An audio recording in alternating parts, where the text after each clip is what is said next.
Hello and welcome back to 366 Days of Hope. My name is Pearl and I'm here to share another topic. Our topic today is, can you say thank you in the middle of trial? Definitely easier said than done, I'll say that much. The story that I wanted to share with you today is one from Helen Roseveare. She was a medical missionary in the Congos during the 1950s to the 1970s.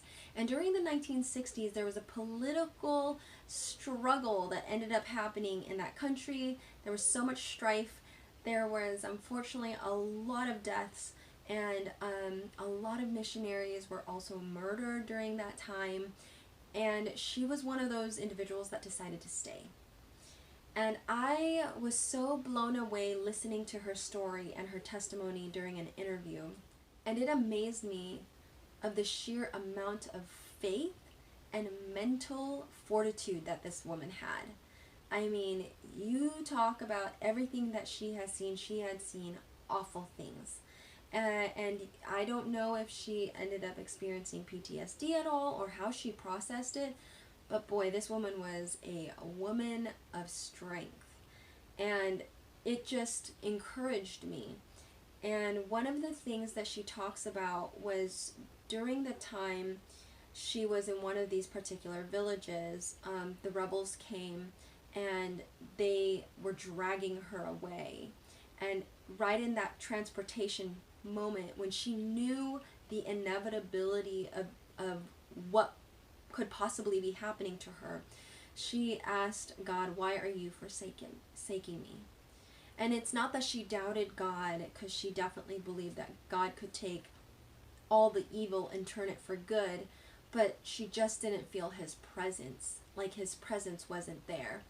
And all of a sudden this thought came to her mind, and it was this question: can you thank me for trusting you with this, even if I never tell you why?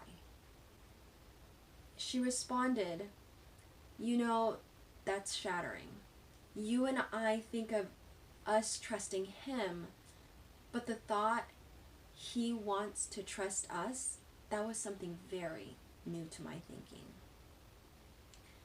When I heard her describe her experience and describe that moment, something struck me. And it was this: so many of us allow our trials to be such a hindrance in our growth.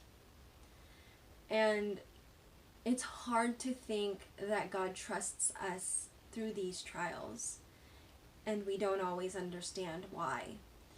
It reminds me of the story of Job. And in the very beginning of the story, you see Satan and God having a discussion. And Satan has been wandering the earth and is looking pretty depressed. And then God tells him, have you seen Job? He's faithful to me. He will not turn his back on me. And Satan accuses God and says, well, you've been protecting him. That's why he's faithful to you. It's because you constantly bless him. Nothing bad ever happens to him.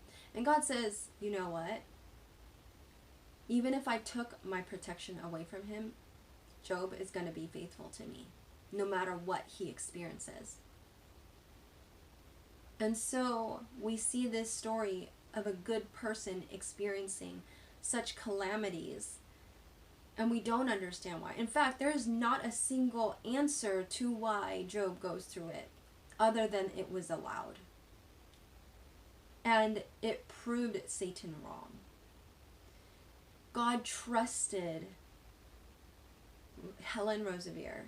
God trusted us to go through pain and suffering. And as hurtful as those moments are, sometimes we'll never understand why we go through them. And when I look back at my own experiences, I can definitely say that God is constantly working with us to heal us and to help us go through our pain, and to help us to mentally become strong.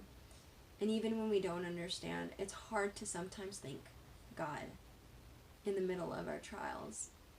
But I hope that it will encourage you the way Helen's life was lived to also know that there are other people who have gone through it but have become stronger for it in ways that we could never imagine.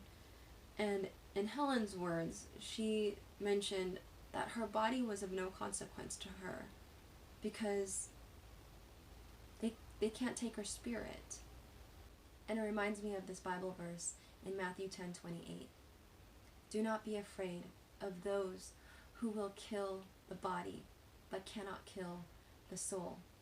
Rather be afraid of the one who can destroy both body and soul in hell. When we think about it, our flesh is nothing.